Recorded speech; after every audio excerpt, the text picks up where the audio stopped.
يا ذاكر الأصحاب كن متأدبا واعرف عظيم منازل الأصحاب.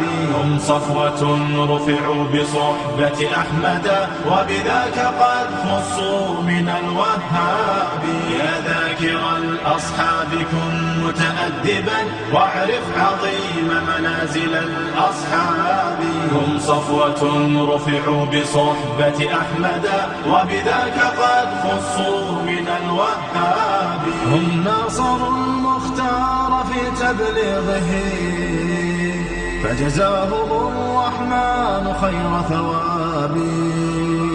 ما بال أهل الغي طال لسانهم وتجرؤوا ورموهم بسباب.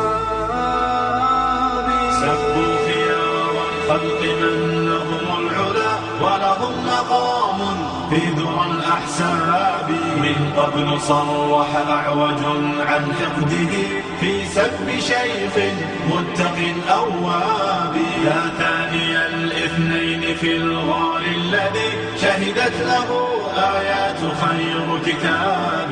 واليوم قد صدع الخبيث بجرأة ووقاحة من سافل كذاب. هذا النبي محمدا في عرضه سيعمه ذل وشر عقاب.